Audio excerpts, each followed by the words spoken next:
మన తండ్రి అయిన దేవుని నుండి ప్రభువైన క్రీస్తు నుండి కృపయు కనికరము సమాధానము ఈ వర్తమానం వినుచున్న దేవుని బిడ్డలందరికీ కలుగునుగాక. ప్రియా దేవుని బిడ్డలారా, ఈ దినము అనగా 11వ తేదీ ఏప్రిల్ మాసం 2024వ సంవత్సరం గురువార దినపు ధ్యానాంశము చేదైన వేరు. ప్రియా దేవుని బిడ్డలారా, అనుదినము అందించబడుతున్న ఆత్మీయ వర్తమానాల ద్వారా మీరు ఎంతగానో ఆశీర్వదింపబడుతున్నారని, ఆత్మీయంగా బలపడుతున్నారని మేము విశ్వసిస్తున్నాం, ప్రార్థిస్తున్నాం. ప్రియా దేవుని బిడ్డలారా, ఈ దినపు వర్తమానాన్ని వినుటకు సిద్ధపడుతుంటుండగా మరి దేవుని యొక్క సహాయం కొరకు, లేఖనములు అర్థం చేసుకునేటువంటి సామర్థ్యం కొరకు దేవుని సన్నిధిలో ప్రార్థించుకుందాం. తలలు వంచండి, కళ్ళు మూసుకోండి. ప్రార్థన. శక్తివంతుడా, ప్రేమ కలిగిన దేవా, మహోన్నతుడా, మహాగణుడా, అత్యున్నత సింహాసనాసీనుడా, ప్రేమ కలిగిన మా కన్న తండ్రి, మీ ఘననామానికి మహిమ చెల్లిస్తున్నామయ్యా. ప్రేమ కలిగిన దేవ, మీ అనలేని కృప, కనికర, వాత్సల్యతను బట్టి మా జీవితాల్లో ఎన్నో మేళ్ళు, ఎన్నో ఆశీర్వాదాలు దయచేస్తున్నటువంటి దేవ, ప్రతి ఆశీర్వాదాన్ని బట్టి మీకు మహిమ చెల్లిస్తున్నాం. విమోచకుడా, రక్షకుడా, నాయనా, మీ కృపను బట్టి మమ్మల్ని నడిపిస్తున్నందుకు మహిమ చెల్లిస్తున్నాం.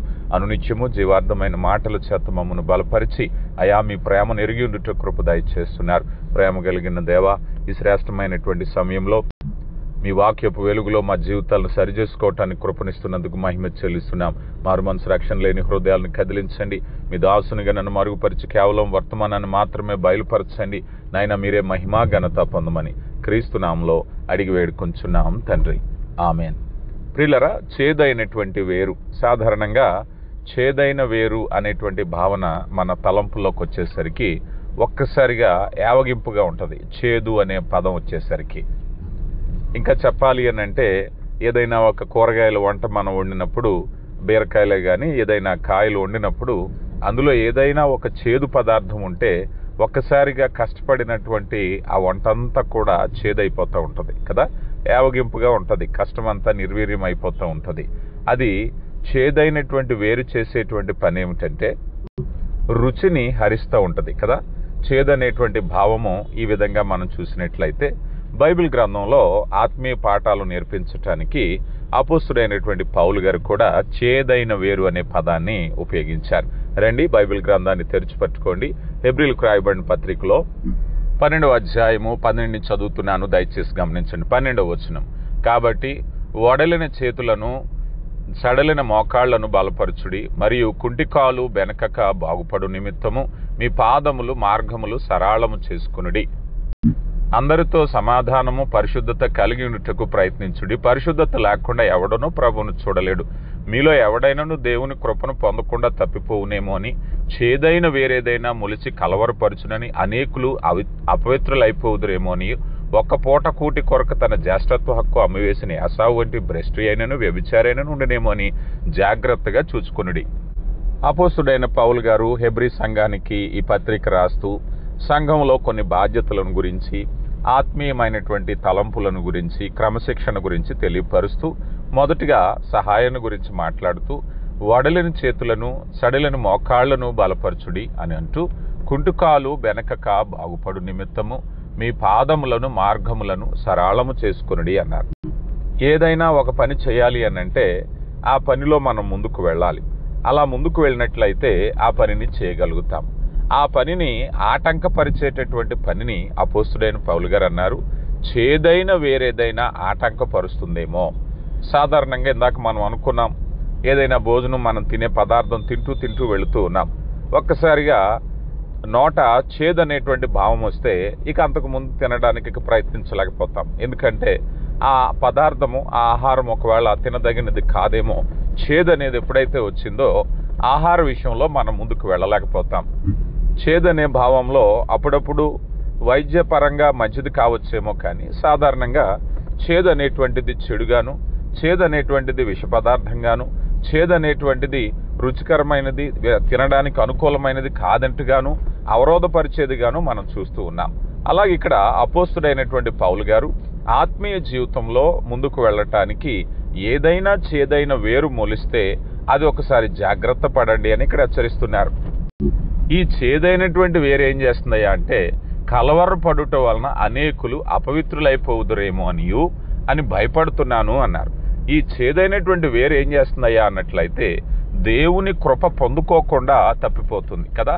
కొన్నిసార్లు మనం చూస్తే ఆహారం వండేటప్పుడు ఆహారంలో అన్ని దినుసులు అన్ని సరుకులు సమృద్ధిగా వేసిన ఏదో ఒక చిన్న చేదైనటువంటి పదార్థం ఉంటే చాలు ఆ కూరంతా పాడైపోవటానికి. సాధారణంగా చేపలు లేకపోతే కోడి ఇలాంటి కొన్ని మాంసాహారాలు వండేటప్పుడు అందులో చేదుకట్టు విషయంలో చాలా జాగ్రత్తగా ఉంటారు. అది చిన్నదే, ఒకవేళ ఏమాత్రము దాన్ని నిర్లక్ష్యం చేస్తే కూరంతా చేదైపోతుంది కదా.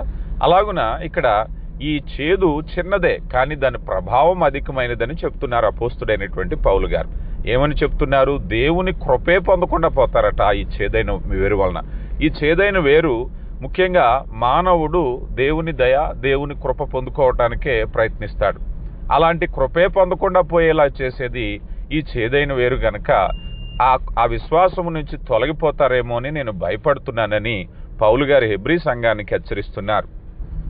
చేదైన వేరుని ఇంకా నిర్వచించాలి అంటే ఆత్మీయ జీవితాల్లో అన్నీ సమృద్ధిగా ఉండి ఏదో ఒక లోపం అనేటువంటిది ఉంటుంది. ఆ లోపాన్ని చిన్నగా చూడొద్దు అని చెప్పే ప్రయత్నమే ఈ చేదైన వేరని పౌలు గారు వర్ణిస్తున్నారు. ద్వితీయోపదేశకాండం 29వ అధ్యాయం 17వ వచనంలో, ద్వితీయోపదేశకాండం 29వ అధ్యాయం 17వ వచనంలో వారి హేయక్రియలను కర్రతోనూ రాతితోనూ వెండితోనూ బంగారంతోనూ చేయబడిన విగ్రహములను మీరు చూచితిరి గదా. ఇక్కడ మనం చూస్తే విగ్రహారాధన అనేటువంటి స్థితిని గురించి దిగువచనాలు అంటారు. మరణకరమైన పాపము అన్నారు. వారు ధర్మశాస్త్రాన్ని అనుసరించి విశ్రాంతి దినాన్ని అనుసరించి విశ్వాస జీవితంలో సాగిపోతూ విగ్రహారాధన కూడా నెలకొల్పుకున్నారు. ఈ విగ్రహారాధన వారు ఇంతకు మునుపు పరాయి దేశ జనులతో నివసించినటువంటి ఆచారాలను వారు ఎరువు తెచ్చుకున్నారు. దేవుడు వ్యతిరేకించిన కార్యాలను చేయటమే అంటే అన్నీ సమృద్ధిగా ఉన్న వారిలో విగ్రహారాధన అనేటువంటి చేదైనటువంటి వేరు వారి ఆత్మీయ పతనానికి, దేవునికి దూరపరచడానికి కారణమైనట్టుగా తర్వాత కాలంలో మనం అనేక పర్యాయాలు చూసాం. తరువాత కాలంలో ఇదే ద్వితీయోపదేశకాండ గ్రంథంలో ఆ విగ్రహారాధన బలహీనతను ఎలా వర్ణించారంటే ద్వితీయోపదేశకాండం 32వ అధ్యాయము 31వ వచనంలో, 32వ అధ్యాయము 31వ వచనాన్ని చదువుతున్నాను. వారి ఆశ్రయదుర్గము మన ఆశ్రయదుర్గం వంటిది కాదు, ఇందుకు మన శత్రువులే తీర్పర్లు. వారి ద్రాక్షవల్లి సొదొమ ద్రాక్షవల్లి, అది గొమొర్ర పొలములలో పుట్టినది. వారి పండ్లు పిచ్చి ద్రాక్ష పండ్లు, వారి గెలలు చేదైనవి, వారి ద్రాక్షరసము క్రూర సర్పములు, విషము నాగుపాముల క్రూర విషము. ఇలా చెప్పుకుంటూ వారి యొక్క విషపు స్థితిని గురించి తెలియపరిచారు కదా. శరీరంలో ఏదైనా విషం అనేది ఉంటే అది ఏ మోతాదులో ఉన్నా ప్రమాదకరమే. మన శరీరంలో కానీ తినే ఆహారంలో కానీ విషం అనేది ఏ మోతాదులో ఉన్నా కానీ ఇది చిన్న విషయమే కదా అని ఎవరు అనుకోరు. ఎందుకంటే దాన్ని చాలా పెద్దగా తీసుకోవాలి. విషం ఎప్పటికీ విషమే, హాని కలిగించేదే. అలాగున ఈ క్రూర ప్రాముల విషము వలె ఉన్నదన్నట. అంటే ఈ బలహీనత మనిషిని హరింపచేసేటువంటిది. ఈ చేదైనటువంటి వేరు హానికరమైనది గనక ఆ విషయంలో మీరు చిన్నగా చూడొద్దు. అపోస్తుడైన పౌలు హెబ్రీ సంఘాన్ని హెచ్చరించేది ఏమిటయా అంటే చేదైన వేరే కదా, అంత సమృద్ధిగా ఉందనుకుంటున్నారేమో. ఎక్కడో వచ్చినటువంటి ఈ చిన్న చీడ, దాన్నే కొరింథీ పత్రికలో పౌలు గారు పులిసిన పిండి అన్నారు. పులిసిన పిండే కొంచెమైనా ముద్దంతా పాడు చేస్తుందట. అలాగా చేదైన వేరు చిన్నదే, కానీ దాని పర్యవసానం చాలా ప్రమాదకరమైనదని హెచ్చరిస్తున్నారు. ఈ చేదు ఆత్మీయ మరణానికి కారణమవుతుంది. అంటే చేదైన విషం మనిషిని ఎలాగైతే హరింపచేస్తుందో ఈ చేదైనటువంటి భావము పాపం మనిషిని హరింపచేస్తుంది. ప్రకటన గ్రంథం 8వ అధ్యాయము 11వ వచనంలో, ప్రకటన గ్రంథం 8వ అధ్యాయం 11వ వచనంలో ఆ నక్షత్రమునకు మాచిపత్రి అని పేరు, అందువలన నీళ్లలో 3వ భాగము మాచిపత్రి ఆయను. నీళ్లు చేదైపోయినందున వాటి వలన మనుషులలో అనేకులు చచ్చిరి అన్నారు. అంటే ఈ చావు, ఈ మరణం ఏమిటయ్యా అన్నట్లయితే ఆత్మీయ మరణం కదా. లోకంలో పాపం అనేది వచ్చాక మరణం అనేది ఎలాగైతే వచ్చిందో ఈ యొక్క మాచిపత్రి వలన అనేకులు చచ్చిరి అని వ్రాయబడి ఉంది. ఎప్పుడైతే చేదు ప్రబలుతుందో మనం చూస్తూ ఉంటాం. ఎక్కడైనా పెద్ద పెద్ద ఫంక్షన్స్లో లేకపోతే ఎక్కడైనా రెసిడెన్షియల్ స్కూల్స్లో పిల్లలు చదువుకునే చోట ఆహారంలో విషం అన్నది పడింది అన్నట్టయితే వెంటనే పాపం వారందరినీ తీసుకుని వెళ్ళి వెంటనే మొత్తం సమూహంగా వైద్యం చేస్తూ ఉంటారు కదా. పడ్డటువంటి విషం వలన, ఆ కొద్దిపాటి విషం వలన సమూహం అంతా అనారోగ్యం పాలైపోయారట. ఈరోజు లోకంలోనికి పాపం వచ్చాక అనేక మంది ఆత్మీయ మరణానికి పాలవుతున్నారు. ప్రారంభంలో ఇది లేదు. ఈ మాచిపత్రి వేయటం వలన, అజ్ఞాతిక్రమం అనే పాపం వేయటం వలన లోకంలోనికి మరణం వచ్చింది. అనేక మంది భౌతికంగా చనిపోతున్నారు, అనేక మంది ఆత్మీయంగా కూడా మరణిస్తున్నారు. చేదైన వేరు మన జీవితాల్లో ఉండేటువంటి పాప రూపం అని తెలుసుకున్నాం. వాటిని గురించి మరిన్ని విషయాలు మనం చూసుకుంటే, కోపం అనేటువంటి చేదైన వేరు. సర్వసాధారణంగా కోపాన్ని చాలా మంది సమర్థించుకుంటూ ఉంటారు. కానీ కోపం అనేది పాపంగానే చెప్పబడింది. కోపపడుడు గాని పాపము చేయకుడి అన్నారు. కొన్నిసార్లు దురుసుతనం, కొన్నిసార్లు దౌర్జన్యం, కోపము, ఉద్రేకము ఇవన్నీ కూడా పాపంగానే చెప్పబడ్డాయి. ఎఫెసీయులకు రాయబడిన పత్రిక 4వ అధ్యాయము 31వ వచనంలో, ఎఫెసీయులకు రాయబడిన పత్రిక 4వ అధ్యాయం 31వ వచనంలో, సమస్తమైన ద్వేషమును, కోపమును, క్రోధమును, అల్లరిని, దూషణను, సకల విధములైన దుష్టత్వమును మీరు విసర్జించుడి అన్నారు. ప్రియులారా, ఇక్కడ మనం చూస్తే ఈ క్రోధము, అల్లరి, దూషణ, సకల విధమైన దుష్టత్వము, కోపము వీటన్నిటినీ కోపమని పోల్చుకుంటే, కోపం అనేటువంటి చేదైనటువంటి వేరు, చిన్న వేరే. మనం మోషే గారిని చూసినప్పుడు ఆయన సాత్వికుడే, కానీ ఆ ప్రజలను నడిపించేటప్పుడు దేవుడు ఆ బండతో మాట్లాడమన్నప్పుడు ఆ బండను కొట్టి, అనగా తనలో ఉండే ఆ పరిస్థితి, ఒత్తిడి కావచ్చు, మరొకటి కావచ్చు, ఏ కారణాన్ని బట్టి అయినా ఆయన చూపించినటువంటి కోపాన్ని బట్టి అతడు వాగ్దాన దేశంలో ప్రవేశించలేకపోయారు. ప్రియులారా, గమనించారా? అంటే చేదైనటువంటి వేరు చిన్నదే, కానీ దాని పర్యవసానం ఎంత పెద్దదో చూసారా?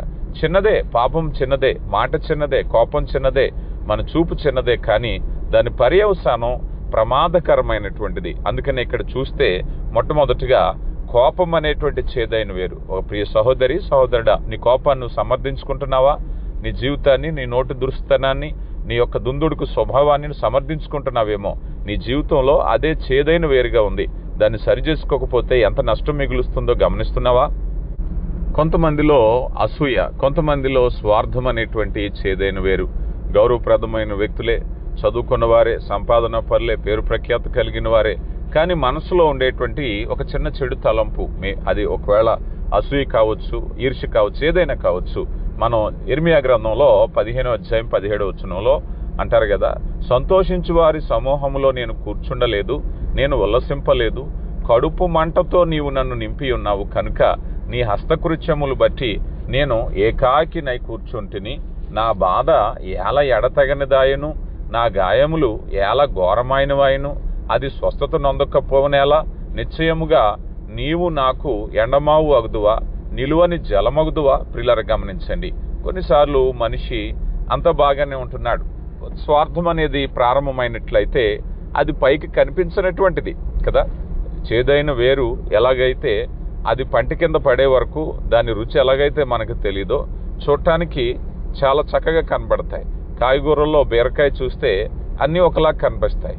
అనుకోని విధంగా ఒక్కొక్కసారి ఏదో ఒక కాయ అందులో కూర వండిన తర్వాత తెలుస్తుంది, ఆ కూర అంతా చేదైపోతుంది. ఎందుకంటే చూసినప్పుడు తెలీదా అంటే అది గమనించలేకపోయాం. పంటి కింద పడేంత వరకు కూడా దాని రుచి తెలియలేదు. చూడటానికి అంతా అందగానే కనిపించింది, కానీ దాని స్వభావం వేరు. మనుషులు కూడా అలాంటి స్వభావాన్ని కలిగినటువంటి వారిగా ఉన్నారు. అది చేదైనటువంటి వేరు. వారు బహుశా గమనించకపోతున్నారా, నిర్లక్ష్య పడుతున్నారా, కానీ హృదయంలో ఎరిగినటువంటి దేవుడు ఆ చేదైనటువంటి వేరును గమనించగలుగుతారు. ఒకవేళ మనుషుల్లో చెడు బుద్ధిని, మనుషుల్లో ఉండేటువంటి ఆ పాపాన్ని మనం గమనించలేకపోవచ్చేమో, కానీ నిన్ను నన్ను తీర్పు తీర్చే దేవునికి ఆ రహస్యం అయితే మరుగై ఉండలేదు. ఇక మరొక చేదైనటువంటి వేరేటే అంటే నోటి మాట. నోటి మాటే కదా, పనులు వేరు మాటలు వేరు అని చాలా మంది సమర్థించుకుంటారు. కానీ నోటి మాట వలన తీర్పు పొందుదామని దేవుని వాక్యం చెప్తుంది.